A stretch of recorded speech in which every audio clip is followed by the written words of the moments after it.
Fernando VII, incapaz de controlar a los rebeldes no ya en los lejanos territorios de América, sino en lo más cercanos de la España peninsular, juró la Constitución de 1812. Se iniciaba así una nueva y breve etapa de la historia de España, el conocido como Trienio Constitucional.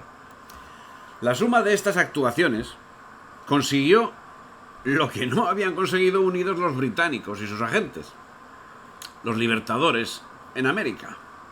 Así, el 24 de junio de 1821 se produjo la batalla de Carabobo, que selló la derrota en Venezuela. En ella, el ejército español, compuesto aproximadamente por 4.000 soldados, se enfrentó a una fuerza anglo-separatista de aproximadamente 10.000 hombres. De esos 4.000 hombres, desertaría la caballería criolla compuesta por unos 1.500 a mitad de la batalla. Al respecto, en comunicación personal, el profesor Julio Carlos González manifestaba al que les habla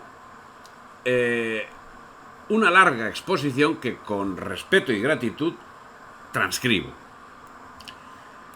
Dice el profesor Julio Carlos González: si las consecuencias militares fueron desastrosas, no menos lo fueron las políticas.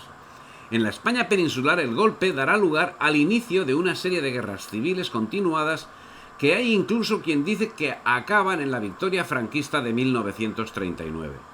Sea como fuere, en el siglo XIX se producen 3 guerras llamadas carlistas isabelinas y varios conflictos menores contra el régimen liberal. La desestabilización política a partir de enero de 1820 es constante. Es a partir de esa fecha que nuestro país pierde el rumbo de la historia y pasa a ser de facto una colonia del poder financiero internacional, representado en gran medida entonces por la City londinense. Si bien debemos también tener en consideración que no es los británicos, Inglaterra, el último responsable, sino aquellos que se escondían detrás de sus instituciones. En la América, por ejemplo, el nuevo gobierno liberal obliga a firmar un tratado de armisticio con las fuerzas de Bolívar y asimismo a reconocer la soberanía nacional de Colombia. Todo ello en una etapa de las hostilidades en que esa región estaba prácticamente pacificada y los rebeldes a poco de desintegrarse. Es el armisticio de Santa Ana de Trujillo de 25 de noviembre de 1820.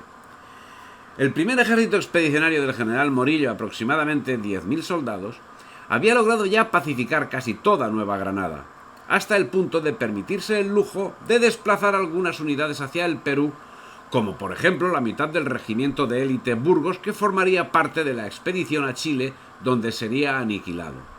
Como te digo, me dice, todo apuntaba a que 1820 sería el año de la derrota definitiva de los rebeldes en Venezuela-Colombia.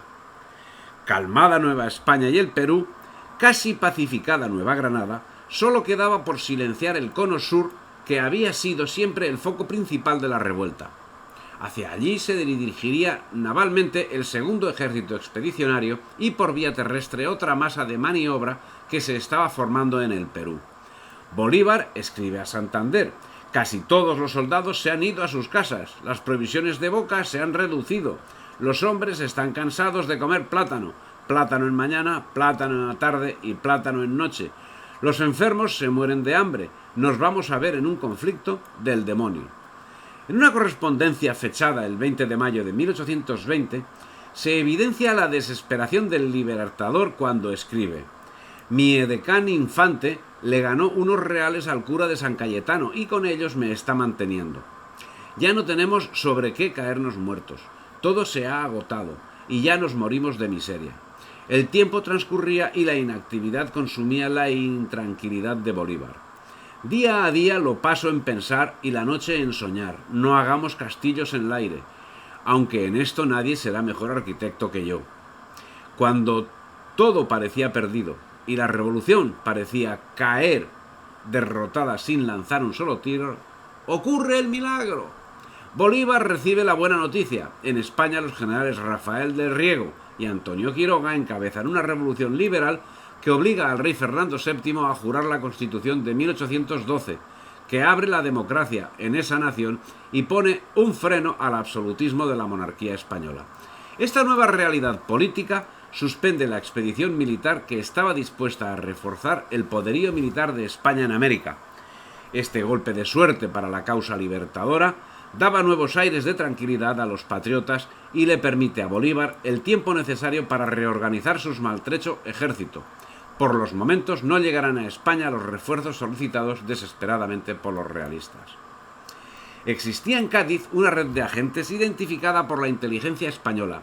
Curiosamente, te diré, me dice, que su identificación se produjo interceptando sus comunicaciones en Buenos Aires, Argentina, y no en Cádiz, donde al parecer gozaban de gran impunidad. Esencialmente se trata de una red que cuenta con 3 polos, ingleses, useños, judíos y argentinos. La noticia de que un agente del gobierno porteño en Gibraltar informaba que la expedición grande finalmente no se realizaría se filtró hasta el espía español Juan Bautista de Arechaga, quien consiguió obtener copia de la carta que aparecía firmada con una A. Tras nuevas averiguaciones, pudo identificar al remitente, Andrés Argüelles. Pronto Arechaga estuvo en condiciones de denunciar al conde de Casa Flórez, encargado de negocios español en la corte portuguesa, que Argüelles era un revolucionario exaltadísimo y de gran talento, y se hallaba empeñado en fomentar partido contra el rey y servir a los independentistas, que había facilitado la fuga a Buenos Aires de Tomás Lezica y de un tal Salvadores, y era íntimo amigo de un rico judío llamado Judá Benolier, quien con el angloamericano Mackay servía al gobierno de Buenos Aires para distribuir la correspondencia destinada a Cádiz y Madrid. Los agentes ocultos de las provincias americanas derramaban el oro para acrecer la repugnancia y el descontento de los militares, y el comercio gaditano y malagueño prodigaba también sus caudales para impulsar el cambio que deseaba. Bueno, emprendí por fin la obra de insurreccionar el mismo ejército que debía obrar nuestra ruina. Don Ambrosio Lezica, negociante de esta ciudad, fue encargado de dirigirse a su hermano don Tomás, establecido en Cádiz, para iniciar sus relaciones con los jefes de aquel ejército. Los señores don Tomás Lezica y don Andrés Argüelles, naturales de Buenos Aires y establecidos con crédito en la plaza de Cádiz, fueron los agentes que llevaron a su término aquella arriesgada empresa. Fueron facultados para invertir las sumas de dinero que fuesen necesarias y autorizados para empeñar la responsabilidad del gobierno a todo lo que obrasen conducente al intento. La eficacia y destreza con que se manejaron apareció en el resultado. El ejército de la isla de León se insurreccionó. La terrible expedición que nos amenazaba se convirtió en daño del mismo que la formó, y la República Argentina se vio por este medio libre y triunfante de sus enemigos. Honor eterno a los nombres de Lezica y Argüelles entre los amigos de la libertad. Juan Martín de Pueyrredón. Refutación a una atroz calumnia hecha con demasiada ligereza a un general de la República Argentina por el señor Alejandro Everett, ministro plenipotenciario de los Estados Unidos de Norteamérica en la corte de España.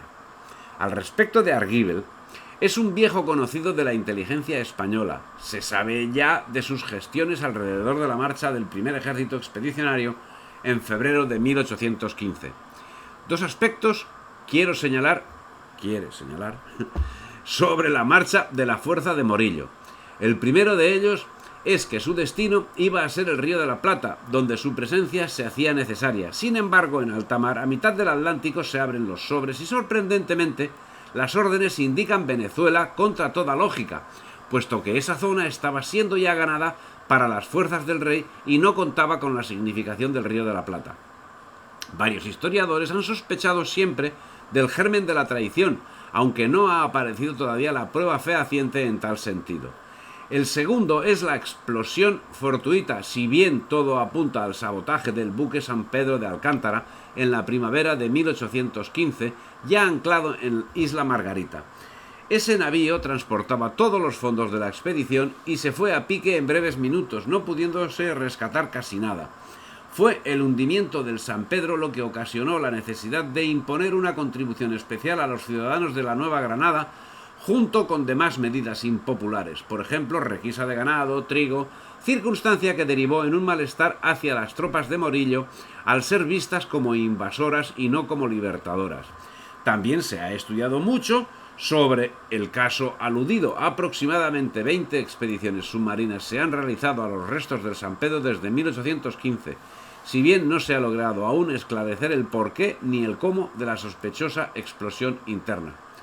La expedición partió de Cádiz el 15 de febrero de 1815, pero cuando Morillo abrió sus instrucciones encontró que su objetivo era consolidar la recuperación de Venezuela y Nueva Granada. El cambio se debió a la caída de Montevideo tras la campaña naval de 1814, pero también en gran medida a las gestiones de los agentes porteños Argüelles, el principal de ellos. Las maniobras hábiles del gobierno de Buenos Aires y el dinero que empleó por medio de sus agentes en España influyeron mucho para que el gabinete de Madrid variase de planes en cuanto al destino de la expedición. Argüelles tuvo una parte muy activa en evitar que su país fuese el teatro de la guerra. Ya hace 5 días que llegué a esta y pienso permanecer aquí unos días hasta ver en este mes en qué paran las cosas de España y saber de las de por allá. Es cosa extraña, mi amigo, que aún no se hayan pensado ahí en poner aquí un apoderado o persona encargada de darles razón del estado de España y de cuantas providencias se toman con respecto a América, siendo este punto el más importante y adecuado para comunicar y recibir prontas noticias. También es un descuido imperdonable no haber puesto algunos fondos para socorrer y auxiliar a tanto americano que está padeciendo por la causa de la patria. Trata este punto urgentísimo en el día en que por todas partes no se ven sino americanos padeciendo y sin poderse largar para su tierra por falta de medios. El gobierno nada les pasa, los ha puesto en libertad y no les permite embarcarse. Yo de mis escasos ahorros y recursos he auxiliado a cuantos he podido y ya me voy viendo apurado. En esta tengo hablado a don Judá Benolid, comerciante de más de 1 millón, por interposición del excelente americano de Buenos Aires, don Andrés Argüelles, para que se haga cargo de los asuntos que de costa firme pongan en su cuidado. Argüelles vive en Cádiz, es un comerciante establecido allí y ha sido perseguido en esta época. Tiene las más bellas cualidades del mundo y toma con sumo interés y calor todas nuestras cosas. Esto lo dicen en carta de Antonio Nariño y Álvarez a Francisco Antonio Cea, emitida en Gibraltar el día 1 de junio de 1820. Ambrosio de Lezica y Torre Tagle, fue un comerciante y político argentino de importante figuración en la primera mitad del siglo XIX. En 1819 inició sus negocios más importantes protegido por su pariente, el ministro Gregorio García de Tagle, que le encargó una provisión de uniformes para el ejército. Adelantó grandes cantidades de dinero en préstamos al Estado, que si bien tardó mucho en cobrar, pagaron altísimos intereses, con lo que su fortuna se acercó a la de sus poderosos primos. Uno de los préstamos que hizo al gobierno era para sobornar a los oficiales de la expedición española que debía reconquistar el virreinato del Río de la Plata en 1820, la misma que se frustró por la revolución del 1 de enero de ese año en España. Bueno, con esta larga exposición de mi querido profesor, tengo que decir que con esos antecedentes, en agosto de 1824, Lima caía nuevamente bajo la órbita de Bolívar. La actividad masónica resultaba triunfante a ambos lados del Atlántico. Unos oficiales sobornados por Simón Bolívar destituyeron al virrey Joaquín de Pezuela y pusieron en su lugar a José de la Serna, que procede de inmediato a licenciar a los batallones leales. Pronto, el 9 de diciembre de 1824, ocurre la batalla pactada de Ayacucho, donde Sucre vence definitivamente a las tropas realistas. Una farsa, en la que no tomaron parte directa Espartero y no tomó parte directa Maroto, también masones, destinados a señalarse también en el futuro. La capitulación fue firmada la noche anterior en una reunión masónica donde se acordó además que los hermanos masones en la batalla se reconocieran con los signos que les son comunes. Este hecho del acuerdo previo de capitulación queda corroborado por el hecho de que la Serna fue herido durante la batalla, precisamente en la mano derecha, dejándolo imposibilitado para la firma de la capitulación tras la misma. Otro asunto que llama la atención es el de que los dos generales, a vista de sus ejércitos, conferenciaron en secreto durante media hora, siendo que la versión oficial de lo que se dijeron no necesita más de 5 minutos. El interlocutor realista volvió a las 2 horas para preguntar si iba o no iba a haber batalla. Un ejército superior en número, instrucción y disciplina, con una artillería hasta 7 veces mayor, se da por derrotado en menos de 2 horas cuando todavía le quedan 2000 soldados que tiene que rendir después. Se trataba de desarrollar una ópera bufa, sin tener en cuenta siquiera la tragedia personal de unos soldados que iban a entregar su vida por nada. En esta situación, José Canterac obligó a su caballería a exponerse de una manera innecesaria como coreografía de la tragedia, haciéndola descender al campo de batalla por una ladera tan fragosa que convertía a los jinetes que bajaban descabalgados y ayudando a sus caballos en fácil e inerme blanco de los enemigos, que finalmente, tras 2 horas de trágica comedia, vencen y conceden una capitulación extraña y extraordinariamente generosa si tenemos en cuenta el trato que hasta el momento habían dado a quienes vencían. Sucre, que se había significado muy especialmente como sanguinario, se comportaba ahora caballerosamente. En esos momentos, Maroto era intendente gobernador de Puno, junto al lago Titicaca, donde le sorprendió la batalla de Ayacucho. Puno era una posición estratégica guarnecida por tropas aguerridas y por tanto de fácil defensa, lugar desde donde poder hostigar a los separatistas. Pero llegado el momento, Maroto juzgó oportuno no defenderla.